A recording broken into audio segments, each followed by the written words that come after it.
Je vous le disais, avant de lancer la transition, il est avec nous, docteur Claude Akono, communément appelé au Cameroun Don Compadre. Bonsoir.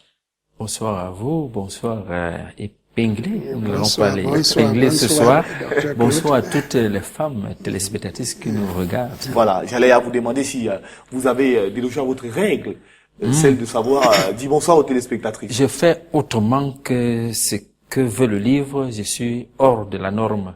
Je suis en face de notre auteur. Il a abondamment parlé de la chambre féminine. Voilà. Et d'ailleurs, ils ont le pouvoir. D'accord. On le constatera d'ailleurs tout à l'heure. Alors, nous sommes donc dans la partie consacrée à la critique littéraire et sur cet ouvrage, vous avez longuement travaillé. Je vois d'énormes textes que vous avez sortis. Pas d'énormes textes. Juste des remarques. Une abondance de littérature, non point.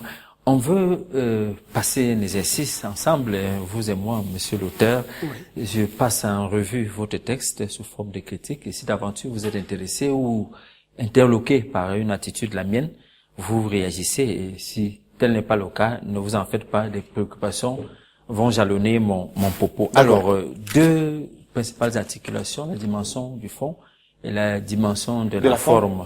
Alors, la structure du livre, parlons du fond, n'est-ce pas, nous propose, vous nous proposez un texte de théâtre qui comporte 77 pages en un seul volume, et les 5 actes que l'on y retrouve sont plus ou moins équilibrés. Première remarque, et pour partir et rencontrer la portée du sujet que vous soulevez dans une problématique qui est d'ailleurs aussi vieille que le monde, la problématique autour du bien et du mal. Oui. Ce conflit-là existe depuis le jardin Adam et Ève.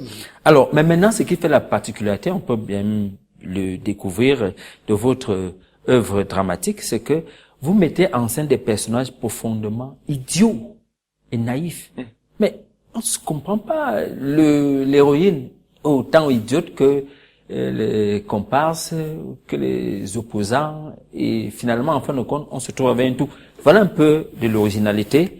Et l'autre situation qui sonne l'originalité, c'est cette installation de ce que je vais appeler la gynocratie, c'est-à-dire que le règne est aux femmes.